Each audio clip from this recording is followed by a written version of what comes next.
$500 million contract. Yeah.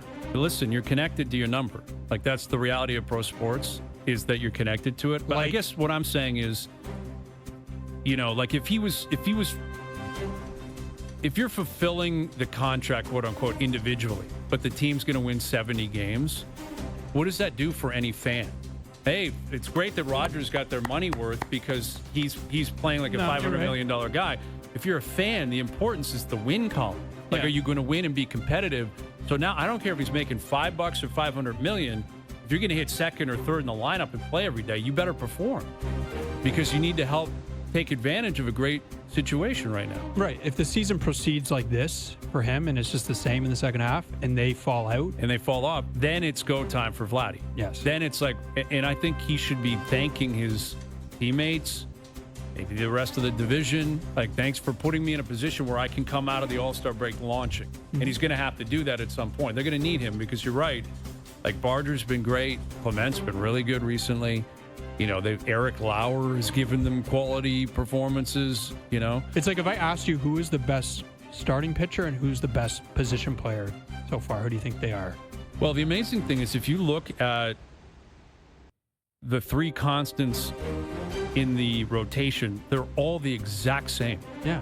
It's just like, it's okay. Yeah, like Barrios is the best ERA, but they've all pitched within 2 innings of each other, or 6 innings of each other, I believe. They all have a similar whip. They all have, I think 2 of them have given up 12 home runs. The other one's given up 11. Like, it's almost impossible to distinguish between the 3. Like, Gausman, Barrios, and Bassett, they're all the same guy. And they've been good. None of them have been great, but they're good, and they're going to pitch every 5th day. Mm-hmm. But you're right. I guess Barrios has been their best starter. Springer? I think it's going to be George. And Springer's one of the other 4 questions that have come up. Where is Vladdy's power? And the question of Springer's resurrection here. I mean, I thought coming into the season, it was more likely he would be designated for assignment than performing the way he's performing.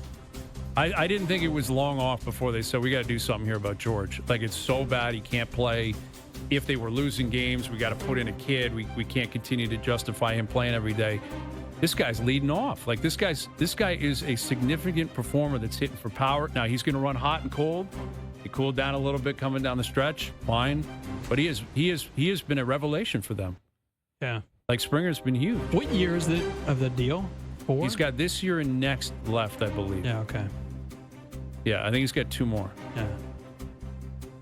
Which, I mean, at this rate, he's playing. Like, he's obviously going to perform through the rest of this year, and I see no reason why he wouldn't be a part of the team next year. Like, to his credit, man, it's been a great story. And the other stuff that hasn't happened is, everybody significant they got in the offseason has just been, kind of not That's impactful. the amazing thing. It's crazy. Santander has done nothing. You, their best players have been just okay, and everybody they got in the offseason who was, important hasn't really done anything. Yeah. And they're going to be in first place. You'd be like, what? Wait, how? Would seem impossible. And Varshaw's barely played. Right. Yeah. He's barely played. Best defensive outfielder? Yeah. And hits for pop and gives you some power, and he hasn't played. He hasn't been available. Like, Santander, the pressure's coming for him. Sure. But that's another glass half full. First impression, not good. Yes, the injury, and now he's on the 60-day IL, but prior to that, he was terrible. Yeah. Atrocious, to the point where they took him out of the lineup, I think, almost with a phantom, we just got to get him out. This is so ugly, we can't play him, and we got to come up with some reason, kind of like what they did with Bowden Francis. Just get him out of here and come up with something. Mm-hmm. But, Atkins just spoke on it the other day. They're looking for a power bat. There he is, a switch hitter who can hit for power. There's your trade deadline acquisition. Ideally, yeah. Scherzer has been healthy and pitching. We'll see what comes of that the rest of the way. Jimenez, his bat is as bad as it was in Cleveland. Basically a black hole at the plate. Yeah, they've got nothing out of him. It's crazy. Wild.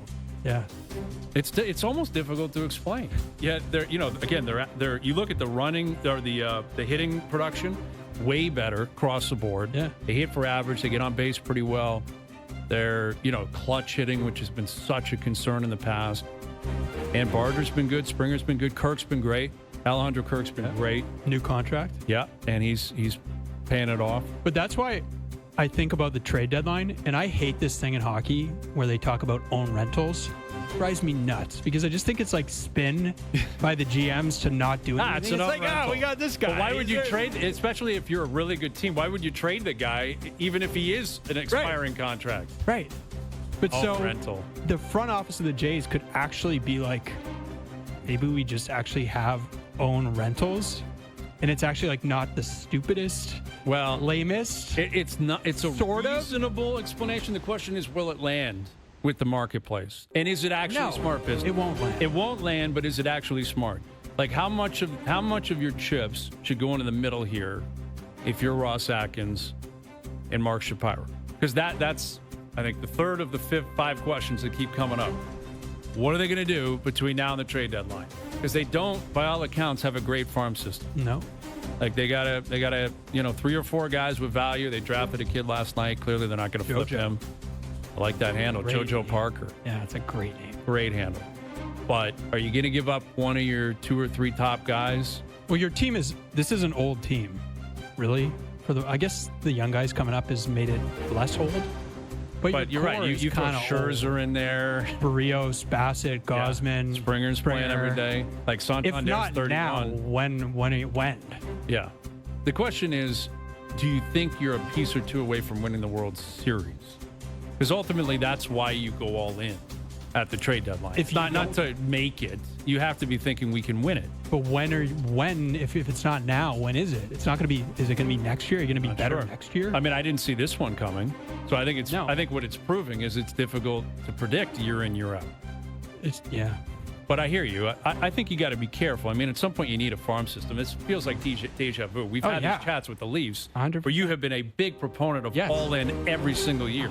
And I stand by that. 100%. I think you were wrong in retrospect. I was right. No, you were. They didn't do enough, and they're not wired. Anywhere. It doesn't matter who you acquired. If Austin Matthews and Mitch Marner can't get it done in the biggest moments, it doesn't matter who you pick up. I can't have this. They're not wired properly. All right. How do you look back on the Marner exit now that you know what you know? Well, I stand by 2 years ago when I thought they should have traded him. I stand by last summer when I thought they should have traded him. Like it was. What about his I wrote about this at the time. Like it was like after last season, not this past season. I wrote my something at the end where you could see the entire season something isn't right. He doesn't look happy here, and they didn't do anything. And it's like. Yeah, but he was going to stop it anyway. How do you know? Because I think it became very clear that he blocked the Rantanen deal. Yeah, but clearly. that was because it was in the middle of the